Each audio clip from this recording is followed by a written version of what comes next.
ሰላም ጤና ይስጥልን የተከበራችሁ አድማጮቻችን ከመናኸሪያ ሬዲዮ 99.1 የማረፊያ እንግዳ መሰናዷችን ወደ እናንተ የሚቀርብበት ሰዓት ላይ ደርሰናል።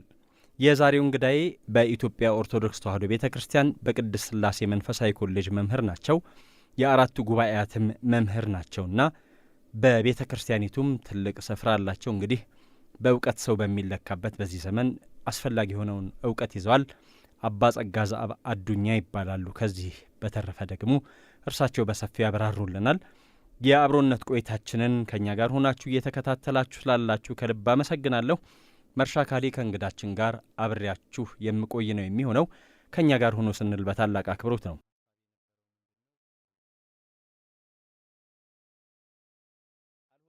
አባታችን ስለመጡ እናመሰግናለን። ጥሪያችን ስለተቀበሉ እንግዳችን ስለሆኑ ከልብ እናመሰግናለን።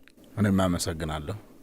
እንግዲህ ለመጀመሪያ ያህል ያው ትልቁ ነገር ያሰባሰበንም የተገናኘንበትም ሰው የሚለው ማንነት ነውና በሌሎቹ ፍጡራን እንዲህ አይነት ህብረት የለምና ሰው ስንል ነጻ ፍጥረት ነው። ነጻነት ተሰጥቶት የተፈጠረ ነው።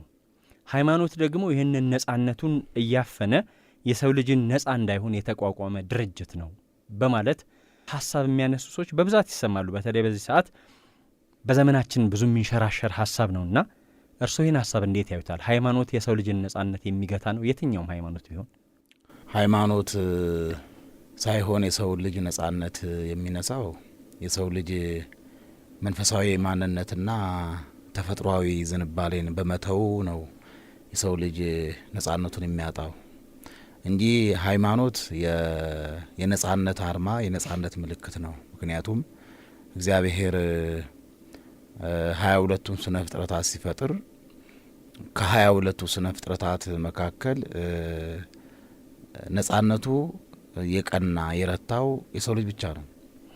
ሃይማኖት የነጻነት፣ የደስታ፣ የርትዕነት፣ የነጻ ፈቃድ መሰረት ነው። ሃይማኖት ባጭሩ ሃይማኖት የሰውን ነጻነት ሰብስቦ ይዞ ሰውን የማያፈናፍን በቀኝና በግራ የማያስብል በተሰመረልህ መንገድ ብቻ ሂድ የሚል አይነት አመለካከት አይደለም። በሃይማኖት ውስጥ ብዙ ነገሮች አሉ። በሃይማኖት ውስጥ የምናገኛቸው ብዙ ትሩፋቶች አሉ። ሃይማኖት የሰውን ነጻነት ይገድባል፣ የሰውን ነጻነት ሰብስቦ ይይዛል የሚለው አመለካከት እንደኔ ትክክል አይደለም። የሰውን ነጻነት የሚጋፋውና የሰውን ማንነት የሚያበላሸው ከሃይማኖት እሳቤ በወጣ ማንነት የሰው ልጅ መኖር ሲጀምር ነው። ተፈጥሯዊ ዝንባሌውን ሲያጣ ነው።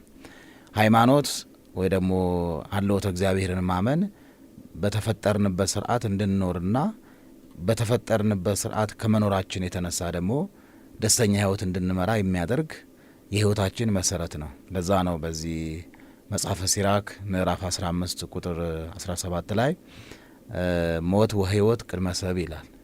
ሞትና ህይወት በሰው ፊት ነው፣ ከነሳቸው ሰው የመረጠውን ስላሴ ሰጡታል ይላል። ሞትም አለ ህይወትም አለ ማለት የሚጠቅምህ በቀኝህ አለ፣ የሚጎዳ በግራህ አለ። ብርሃን በቀኝህ አለ፣ ጨለማ በግራህ አለ። ሞት በግራህ አለ፣ ህይወት ደግሞ በቀኝህ አለ። ማግኘት በቀኝህ አለ፣ ማጣት በግራህ አለ። በምድራዊ ህይወታችን ያለውን ሙሉ ምድራዊ በረከቶች በሙሉ በቀኛችን አሉ። በተቃራኒው ደግሞ በግራ በኩል ደግሞ ጥፋቶች አሉ። ከነዚህን ሁሉ የሰው ልጅ የመረጠውን ስላሴ ይሰጡታል ይላል።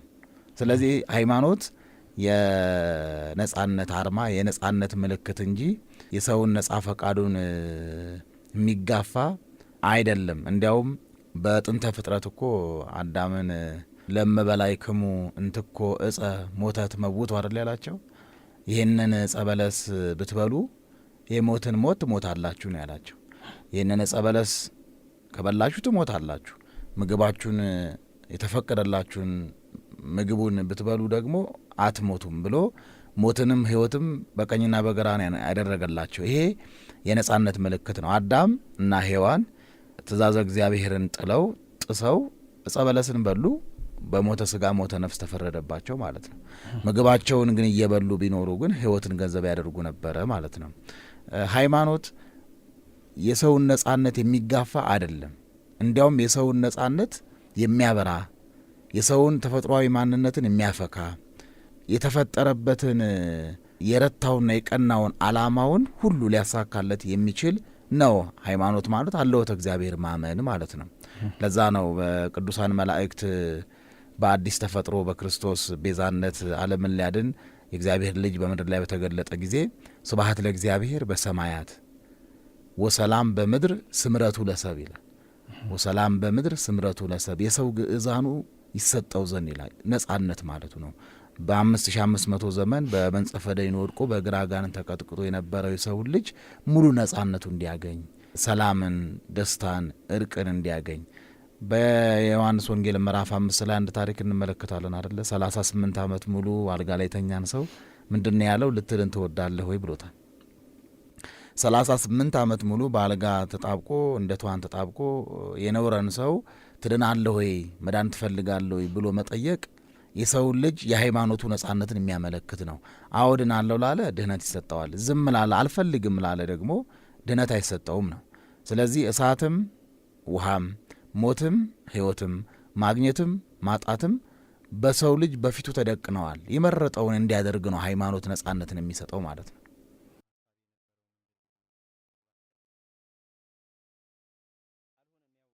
አንዳንድ ሰዎች ሃይማኖትን ይሄ ነጻነት ይከለክላል ከሚለው ጋር አያይዘው ሲያነሱት በሃይማኖት ጹሙ፣ በሃይማኖት ጸልዩ፣ በሃይማኖት ስገዱ፣ በሃይማኖት ይሄን አድርጉ የሚል ሁሉም ሃይማኖት ውስጥ እንደየ አይነቱ አለ።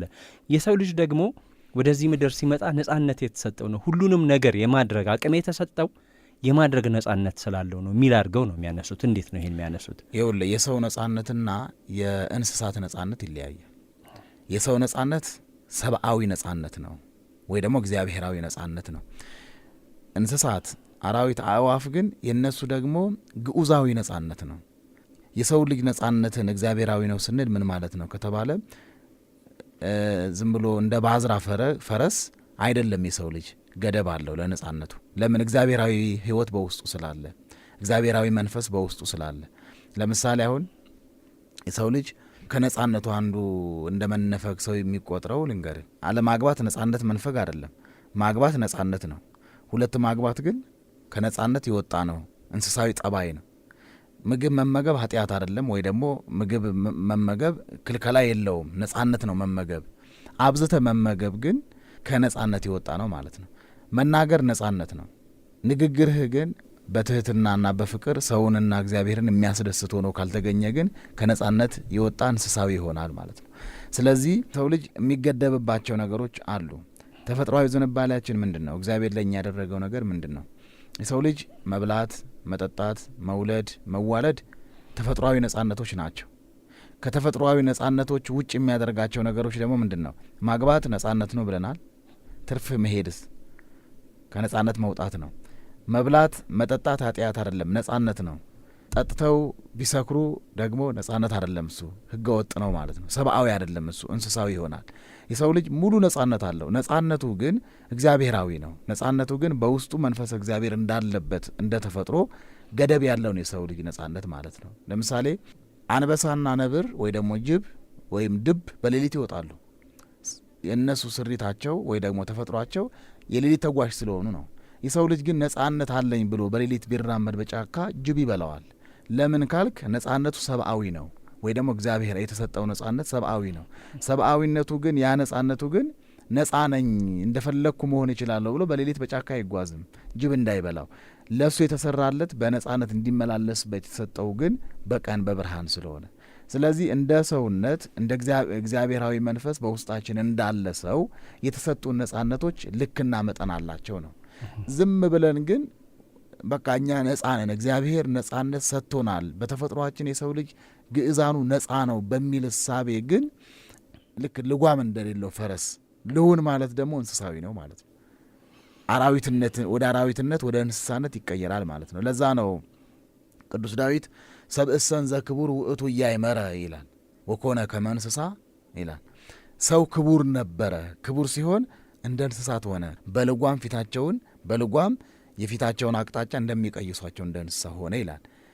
ቅዱስ ዳዊት ምን ማለቱ ነው? ሰው ክቡር ሲሆን ማለቱ ነጻነት የተሰጠው መሆኑን እንደፈለገው እግዚአብሔራዊ የሆነ ነጻነት፣ ሰብአዊ የሆነ ነጻነት፣ ኃጢአት ያልሆነ ሰብአዊ ነጻነት ማድረግ ሲቻለው ነጻነቱ ግን ከገደብ በላይ ያደረገው ማለት ነው። ከገደብ በላይ ሲያደርገው ምን ሆነ? እንስሳ ሆነ ማለት ነው። ልክ ቅዱስ ዳዊት እንስሳዊና አራዊታዊ የሆነ ነጻነት ወይ ደግሞ ከሰብአዊነት ከእግዚአብሔራዊነት የተለየ ነጻነት ሲሄዱ እንደ እንስሳ መሰሉ፣ የሰው ልጅ እንደ እንስሳ መሰለ ያለውን ሄኖክ ምንድን ያለው? እንስሳት የዩሱነ ብሏል። እንስሳት ይበልጡናል ደግሞ ብሏል ቅዱስ ነቢዩ ሄኖክ ማለት ነው። እንስሳት ይበልጡናል ማለት በምንድን ነው ከተባለ ምናልባት በአስተሳሰብ ላይሆን ይችላል። በሰብአዊነት አይደለም ያለው፣ በተግባር ነው፣ በስራ ነው። ለምሳሌ ጅብና ውሻና የሰው ልጅ የተለያዩ ተቃራኒ የሆኑ ፍጥረታት በአንድነትና በፍቅር መኖር ሲችሉ ይሄ ታምርም ነው። የሰው ልጅ ግን አብሮ መኖር ሲያቅተው፣ በፍቅርና በአንድነት መመላለስ ሲያቅተው ነጻነቱን አግባብ ባለው መልኩ እግዚአብሔራዊ በሆነ መልኩ ሰብአዊነት በሆነ መልኩ ተፈጥሯዊ በሆነ ዝንባሌ ሳያደርገው ሲቀር ከእንስሳት የበለጠ የከፋ ማንነት ወደዛ ሕይወት ሲሄድ እንስሳት የዩሱን እንስሳት ይበልጡናል ብሎ ተናግሯል።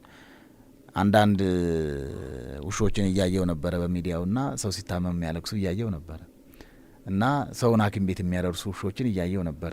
በተቃራኒው አንዳንድ እንደዚህ ከሰው ልጅ የማናያቸው እንስሳት ላይ ደግሞ አራዊት ላይ የምናያቸው ከነርሱ ያልሆነ ግን በልምድ ይሁን በተፈጥሮ በተአምራት ይሁን የመጡ ደስ የሚያሰኙ ሰብአዊነት ነገር እናይባቸዋለን። የሰው ልጅ ያላደረገውን ነጻነት አለኝ ብሎ የተወውን ማንነት እንስሳትና አራዊት ሲያደርጉ ሲያይ ነቢዩ ሄኖክ ምን አለ? እንስሳት ይሄዩሱነ እንስሳት ይበልጡናል ብሏል። ስለዚህ ነጻነት አለው የሰው ልጅ። ነጻነቱ ግን ሙሉ ነጻነት ነው፣ ያልተሸራረፈ ነጻነት ነው። ነጻነቱ ግን ሰብአዊ ነው። ነጻነቱ ግን እግዚአብሔራዊ ነው። ነጻነቱ ግን በውስጡ መንፈሰ እግዚአብሔር እንዳለበት ፍጥረት ነው። ነጻነቱ ይበላል፣ ይጠጣል፣ ይወልዳል፣ ይዋለዳል፣ ግን ሰብአዊነት ነው። ተፈጥሮውን ሳይተው ነው። ተፈጥሯዊ ዝንባሌውን ሳይተው ነው። እግዚአብሔር ባስቀመጠው ልክ ነው። አዳምና ሔዋንን ቅድም እንደነገርኩ ብዙ ተባዙ ሲላቸው አንድ ሚስት አንድ ሴት ለአንድ ወንድ ነው፣ አንድ ወንድ ለአንድ ሴት ነው። ይሄ አንድ ሰብአዊ ነጻነት ነው። ደግሜ ስነግር አንድ ወንድ 3-4 ሚስት ቢያገባ እንስሳዊ ጸባይ ይሆናል። ነጻነቱን ተፈጥሯዊ ነጻነቱን እግዚአብሔራዊ ነጻነቱን ወደ አራዊትነት ወይ ደግሞ ወደ እንስሳዊ ነጻነት ይቀይረዋል። ምክንያቱም እንስሳት ወይ ደግሞ አራዊት የምንላቸው ለነጻነታቸው ገደብ የለውም። ለምን? በውስጣቸው ሰብአዊ ዝንባሌ የላቸውም፣ ወይ ደግሞ እግዚአብሔራዊ መንፈስ በውስጣቸው ስለሌለ ማለት ነው። የሰው ልጅ መጥኖ ለክቶ ይበላል ማለት ከፊለ ማይ ከፊለ ህብስት አለው። እንስሳት አራዊት ግን የላቸውም፣ ዝም ብለው ነው የሚበሉት። ለምን? ሰብአዊ ተፈጥሮና እግዚአብሔራዊ መንፈስ በውስጣቸው ስለሌለ። የሰው ልጅ ብዙ ነገሮችን ሊያስብ ይችላል። ያለፈውን፣ ያለውን፣ ወደፊት የሚመጣውን ሙሉ ነገር ሊያስብ ይችላል። በውስጡ ግን ተዘክሮተ እግዚአብሔር ግን አይረሳም። እንስሳትስ ብዙ ነገር ሊያስቡ ይችላሉ፣ ግን ተዘክሮተ እግዚአብሔርን ማሰብ አይችሉም። ለምን? ተፈጥሯቸው ሰብአዊና እግዚአብሔራዊ መንፈስ ስለሌላቸው ማለት ነው። የሰው ልጅ ሙሉ ነጻነት አለው። ነጻነቱ ግን እግዚአብሔራዊና ሰብአዊ መሆኑን ግን ማወቅ አለበት። ከሰብአዊነትና እግዚአብሔራዊ መንፈስ እንዳለው ሰው ከዛ የላቀና ከዛ የወጣ ከሆነ ግን ወደ አራዊትነትና ወደ እንስሳነት ይለወጣል ማለት ነው። በአጭሩ ግን የሰው ልጅ ሙሉ ነጻነት ያለው ፍጥረት ነው ማለት ነው። የተከበራችሁ አድማጮቻችን ከመናኸሪያ ሬዲዮ 99.1 ማረፊያ እንግዳ ፕሮግራማችን ነው እያደመጣችሁ ያላችሁት። ከእኛ ጋር ስላላችሁ ከልብ እናመሰግናለን። እንግዳችን በቅድስት ሥላሴ መንፈሳዊ ኮሌጅ የስነ መለኮት መምህር ናቸው። የአራቱ ጉባኤያትን መምህር ናቸው። እንግዲህ ከእሳቸው ጋር ቆይታችን ይቀጥላል። አሁንም ከእኛ ጋር ሆኖ ስንል በታላቅ አክብሮት ነው።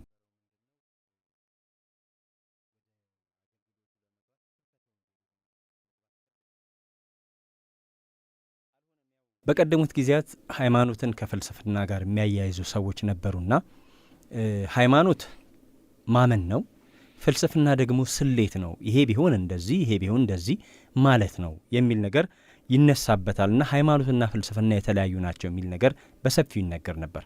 አሁን ከቅርብ ጊዜያት ወዲህ ደግሞ በሃይማኖቱ ውስጥ ፍልስፍና፣ በፍልስፍና ውስጥ ሃይማኖት የሚል ነገር አብሮ መጥቶ የሥነ መለኮት ትምህርት ከፍልስፍና ጋር ትስስር ኖሮት የሚሰጥበት ሁኔታ ተፈጥሯልና የዚህ መነሻው ምንድን ነው? በቀደሙት ጊዜያት ፍልስፍና ሌላ ሃይማኖት ሌላ ሲባል በነበረበት ዘመን አሁን ደግሞ ወደዚህኛው ተመጥቷል። እዚህ ላይ በደንብ ማወቅና በደንብ መረዳት አለብን ብዬ የማስበው ሃይማኖት ፍልስፍናን አስገኘ እንጂ ፍልስፍና ሃይማኖትን አላስገኝም። በዓለማችን ላይ ያሉ የትኛውም የፍልስፍና ጥግ ብንመለከት መነሻቸው ሃይማኖት ነው። ምክንያቱም የፍልስፍና መገኛው ቅዱሳት መጻሕፍት ናቸው። ምጽአ ፀሐይን ብንመለከት የሰማይን ምጥቀት የመሬትን ጥልቀት የሚያጠናው መጽሐፍ ቅዱስ ነው። እንዲሁም ደግሞ አየራትን አዜባትን ደቡባትን በአራቱ ማዕዘን ያለውን ከሚታየው እስከማይታየው ከግዙፉ እስከ ረቂቁ ድረስ ፍጥረት የሚያጠና የሃይማኖት መጽሐፍ ነው። አንዳንድ ሰዎች የሚመስላቸው ፍልስፍና ሃይማኖትን ያስገኘ ይመስላቸዋል። ይሄ በጣም ስህተት ነው።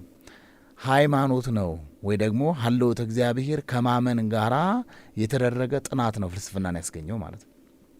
እኔ አንድ ነገር ብቻ መጥቀስ እፈልጋለሁ። አባቶቻችን በመጽሐፈ ሄኖክ እንዲሁም በትንቢተ ሄኖክ ብዙ የፍልስፍና ነገሮችን ትመለከታለ።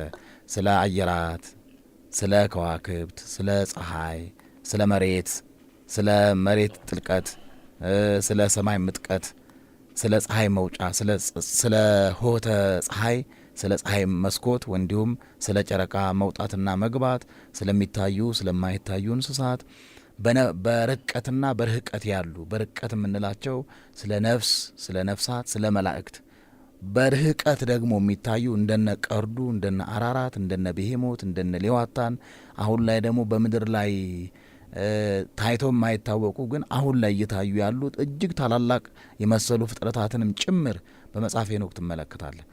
አባቶቻችን እግዚአብሔርን ይዘው ወይ ደግሞ በሀልዎተ እግዚአብሔር ኖረው ሀልዎተ እግዚአብሔርን ተረድተው ፍልስፍናን ፈጥረዋል። ለምሳሌ አሁን ኢትዮጵያዊ ሊቅ ቅዱስ አባ ጊዮርጊስ ዘጋስጫ ሳታቶ የሚባለው መጽሐፍ በተናጊሜ ረቂቅ ዘያአቁሩ ለማይ የአርጎም ቀላይ ወያወርዶም እምሰማይ ብለዋል። ምን ማለት ነው? በተናጊሜ ረቂቅ ማለት ዘያአቁሩ ለማይ ከውቅያኖስ ላይ የሚተነውን ያንን ረቂቁን ትነት ግግር ውሃ ያደርገዋል። ከቀላይ አውጥቶ ማለት ከባህሩ ወደ ላይ አውጥቶ ግግር ያደርገዋል አለ። ደመና ላይ በደመና አይበት ይጠቀልለዋል ግግር አድርጎ አለ። ወያወርዶ እምነዋ ሰማይ ከቀላይ ከውቅያኖስ የወሰደውን ረቂቅ ደመና መልሶ ከሰማይ ወደ መሬት ይጥለዋል አለ። ይህ ፍልስፍና ነው። ስለዚህ አባቶቻችን ሃይማኖት ነው ፍልስፍናን የሳበው እንጂ ፍልስፍና ሃይማኖትን መፍጠር አይችልም ነው። ሰዎች በሃይማኖት ሆነው መመርመር ይችላሉ። በሃይማኖት ሆነው ጥበበኛ መሆን ይችላሉ። በሃይማኖት ሆነው ማለት ሀልዎተ እግዚአብሔርን ይዘው ስለ ፀሐይ፣ ስለ ጨረቃ፣ ስለ ከዋክብት፣ ስለሚታየው፣ ስለማይታየው፣ ስለ ረቂቁ፣ ስለ ግዙፉ፣ ስላለፈው፣ ስላለውና ስለሚመጣው ነገር በእግዚአብሔር ሆነው ወይ ደግሞ ሀልዎተ እግዚአብሔርን በመረዳት ሆነው መመርመር ይችላሉ። ትልቁ ስህተት ግን ፍልስፍና ሃይማኖትን ያመጣ ነው በሚል እሳቤ ግን ፍልስፍናን መኖር መጨረሻው ምን ይሆናል መሰለ? አደጋ ነው የሚሆነው። ስናነጻጽረው በሃይማኖት ሆነው ሀልዎተ እግዚአብሔርን ተረድተው በፍልስፍና ዓለም የኖሩ ሊቃውንት ቅዱሳን ሊቃውንት ይባላሉ። መጨረሻቸው ምንድን ነው የሚሆነው? ብሩሃት ነው የሚሆኑት፣ ቅዱሳን ነው የሚሆኑት፣ ጥበበኞች ነው የሚሆኑት። ሀልዎተ እግዚአብሔር በውስጣቸው ከመረዳት የተነሳና የቅድስናን ሕይወት ከመያዛቸው የተነሳ ጥበባቸው እንደ ሰማይ ምጡቅ ይሆናል። ፍልስፍናን ብቻ ይዘው ሀልዎተ እግዚአብሔርና ሃይማኖትን የተዉ ሰዎች ደግሞ መጨረሻቸውን ደግሞ ትመለከታለህ። የፍልስፍናቸው መጨረሻው ልክ ጉም እንደ መጨበጥ ይሆናል ማለት ነው። ሃይማኖትን ይዘው ፍልስፍናው ዓለም የተመራመሩ ሰዎች ግን ያዩት እውነት፣ የጨበጡት እውነት፣ የተረዱት እውነት፣ የደረሱበት እውነት ለዓለም ሁሉ ሲያፈካና ሲያበራ ይኖራል ማለት ነው። ስለዚህ ፍልስፍናን ያስገኘው ሃይማኖት ነው ወይ ደግሞ እግዚአብሔርን ማመን ነው። ሀልዎተ እግዚአብሔርን ከመረዳት ነው ፍልስፍና የመጣው እንጂ ፍልስፍና ሃይማኖትን አላስገኘም፣ ሊያስገኝም አይችልም። ምክንያቱም ፍልስፍና በየጊዜው የሚለዋወጥ ጠባይ ስላለው፣ ሃይማኖት ግን አይለዋወጥም። ሀልዎተ እግዚአብሔር ውስጥ ያለው መረዳት ባለፉት ዘመናት ሌላ፣ በመካከል ዘመን ሌላ፣ ወደፊት በሚኖረው ዘመን ደግሞ ሌላ አይነት ሀልዎተ እግዚአብሔርን የመረዳት ህይወት የለም። ፍልስፍና ግን በየጊዜው በየሰዓቱ በየዘመናቱ የስሌት ቀመሩ እየተለያየ ባለፈው ዘመን የነበረው የፍልስፍና ውጤት አሁን ላይ እየተተወ ሩቅ ዘመን እንኳን ሳንሄድ በዘመናት በአመታት የፍልስፍና ውጤቶች ይለያያሉ፣ ይታረማሉ፣ ይስተካከላሉ ማለት ነው። ስለዚህ በሃይማኖት ሆነን ፍልስፍናን ማምጣት እንችላለን እንጂ ፍልስፍና ወይ ደግሞ ሳይንስን መሰረት አድርገን ሃይማኖትን መመርመር ሊያዳግት ይችላል የሚል ሀሳብ አለኝ። እንግዲህ እነዚህን ነገሮች ካነሳን ከማን ጋር ነው እያወራ ያለው እንዳይሉ በጥቂቱ ነውና የገለጽኩት። እኔ አባ ጸጋ ዘአብ የት ተወልደው የታደጉ ምን አይነት የልጅነት ህይወት ነበራቸው? የተወሰኑ ነገሮችን እናንሳ። በእርግጥ መነኩሴ ከምንኩስናው በኋላ ነው ይሄ ነው ውልደት የሚለው፣ ከዛ በፊት ያለውን ይተዋል የሚል ነገር ይነገራል። ግን እንደ ሰው ደግሞ የማወቅ ፍላጎት ይኖራልና የተወሰነ ነገር እናንሳ። እኔ አባ ጸጋ ዛብ እባላለሁ። ሌላው ያው ከእውቀትና ምናልባት ከጉባኤ ቤት ቆይታ የተነሳ የመጣ ስም ነው። ብዙ አይነት ስም አለ እንደምታውቀው። የማዕረግ ስም አለ። ያው በእኛ የቤተ ክርስቲያን የማዕረግ ስም አለ። በዓለማዊ መድረክ ለምሳሌ ብዙ ዘፍነው ብዙ ታሪክ ሳይመራመሩ ብዙ ሳይማሩ ብዙ የእውቀትን አድማስ ሳይመለከቱ እንዲያው በዘፈኑ ዓለም እንዲሁም ደግሞ በሽምግልናቸው ታዋቂ የሆኖችም ሰዎች የማዕረግ ስም ይሰጣቸዋል። ወይ ደግሞ በማስታረቅ አገልግሎት ትልቅ ተሳትፎ ያላቸው በሀገራዊ እንድምታ ላይ ብዙ አስተዋጽኦ ያደረጉ ሰዎች ግዴታ ቀለም መቁጠር የለባቸውም እና የክብር ይሰጣል። በእኛም ቤተ ክርስቲያን የክብር ስም የሚባል አለ፣ የእውቀት ስም የሚባል አለ፣ የማዕረግ ስም የሚባል አለ። የክብር ስም የሚባለው እንዲያው ከእውቀታቸው ዝናቸው ይቀድምና እንዲያው እውቀታቸው ሳይታይ ለለበሱት ልብስ ላሉበት ቦታ እውቀቱ የለም፣ ግን ዝናው ቀድመዋል። እውቅናው ስለቀደማቸው እንዲያው ለሰው ለአይነሰብ ምንም ለአቅመ እውቀት ባይበቁም ለአይነሰብ በሚል የክብር ስም ይሰጣቸዋል። የክብር ስም የሚባል አለ። ሌላው የእውቀት ስም ነው። የእውቀት ስም ማዕረግ የእውቀት ስም የሚባለው በትምህርት ብቻ የሚሰጥ ነው። ሊቀ ሊቃውንት፣ መጋቢ ሐዲስ፣ መጋቢ ብሉይ፣ መጋቢ ምስጢር የሚባለው ዝም ብሎ አይሰጥም። እንደ ሰው መቼስ ይሄ ዘመን ማሩን አምርሮ ወተቱን አጥቁሮ መረዳት የተለመደ ነው። ወይ ደግሞ አስት ሲደጋገም እውነት ይመስላል እንጂ መጋቢ ሐዲስ የሚባለው 5 ዓመት አዲስ የተማረ ነው እንደምታውቀው። ብሉያትም 5 ዓመት በትርጓሜ ቤት የቆየ ሰው ነው መጋቢ ብሉይ የሚባለው። መጽሐፈ መነኮሳትን 3 ዓመት የተማረ ሰው ነው መጋቢ ምስጢር የሚባለው። ቅንያት ከነሙሉ አገባባቸው ደግሞ እስከ 5 ዓመት እስከ 4 ዓመት ያጠናቀቀም መጋቢ ምስጢር ይባላል። በአሁኑ ዘመን ያው መቼስ እድል ከቀና ወይ ደግሞ ቀራቢ ከሆንክ የስም ችግር የለምና እኔ ስሜ አባ ጸጋ ዘአብ ነው። የተወለድኩት በደቡብ በሀገራችን ክፍል ጉራጌ ክልል ነው። ቡታጀራ አካባቢ ወደ ምድረ ከብድ ወረድ ብለ ሶሎቅ የሚባል ሰፈር ነው የተወለድኩት። ከመቂ ከፍ ብሎ ከቡታጀራ ደግሞ ዝቅ ብሎ በመካከል ላይ ነው የተወለድኩት ማለት ነው።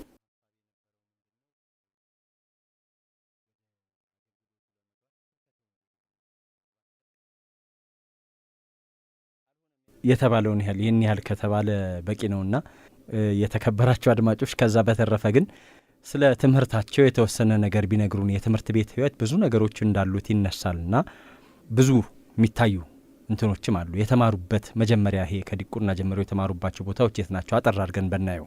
እኔ የመጀመሪያ ትምህርት የጀመርኩት እዛው ከምድረ ከብድ ገዳም ወረድ ብሎ ጮቢ በአታ የሚባል አለ። አሁን ላይ እንዲያውም አባታችን ባህታዊ አባ ሶሎሞን ይባላሉ። ትልቅ ሆስፒታል እየገነቡ ነው ያሉት። በአፍሪካ ደረጃ አንደኛ ነው እያሉን ነው። ትልቅ ካቴድራልም እየገነቡ ነው። እዛ ጮቢ በአታ ይባላል። እዛ ነው ቁጥር የጀመርኩት። በእርግጥ በደንብ ወደ ትምህርቱ ወደ መጀመሩ የወሰንኩበት እንጂ አጥቢያችን ደብረ ብስራት ቅዱስ ገብርኤል ይባላል። እዛው ሶሎቄ አካባቢ እዛው ገጠር ነው። እዛ ጀምሬ ነው ከዛ ወደ ጮቢ ገዳም ሄድኩኝ። ጮቢ ገዳም ትንሽ ጊዜ ቁጥር ከተማርኩ በኋላ ምድረ ከብድ አቦ ነው በአብዛኛው ጊዜ እውቀት ያደላደልኩት። ከዛ ወጥቼ ያው ዙቃላ አቦ፣ ከዛ ወደ ሰሜኑ ክፍል ነው በአብዛኛው ጊዜ ቃለ እግዚአብሔርን የቃረምኩባቸው ቦታዎች በአብዛኛው ወደ ሰሜኑ ክፍል ነው። እንግዲህ ከትምህርት አንጻር ይህንን ካነሳን ሀገራዊ እውቀት በጣም ሰፊ ነውና በርካታ ነገሮች አሉበት። በአዲሱ ትውልድ ደግሞ አሁን የመጡ በተለይ እውቀት ላይ እንደዚህ ረጅም ጊዜ ወስደው የሚያዙ እውቀቶች ላይ እንዳያተኩር የሚያደርጉት የሚስቡት የሚወስዱት ዘመናዊነት ውስጥ ያለ ነገር በዓለም አቀፋዊነት ዘመንን በመምሰል ስሜት የሚካሄድባቸው ነገሮች አሉና እነዚህ ነገሮች ሀገራዊነትን ኢትዮጵያዊነትን እያስለቀቁት ነው። በቅድስት ቤተ ክርስቲያን ደግሞ ዘመንን መምሰል በዚህ መልኩ ነው የሚባል ነገር አለ። ዘመንን መምሰል እንዴት ነው የሚታየው?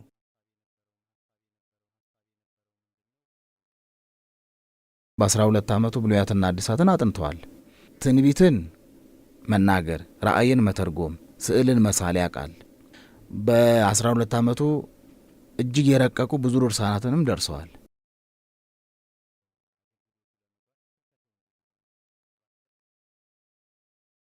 በእነሱ ዘመን እንጂ በእኛ ዘመን መዝነው አይረዱንም የሚል ነገር አለና ይሄ መሀል ላይ በትውልዱ መካከል የፈጠረው ክፍተት አለ።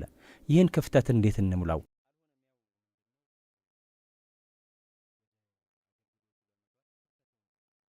አሮጌ ሻንጣ ይዘው የቀበቷቸውን ጫፍ አንጠልጥለው የት ገባችሁ የት ወጣችሁ የማይባሉ ብዙ ምሁራን ታያለ በየመንገዱ ማለት ነው። የእውቀት መዝገብ ይሆኑ፣ የታሪክ መዝገብ ይሆኑ፣ ለሀገር ለኢትዮጵያ ብቻ አይደለም ለዓለም የሚበቁ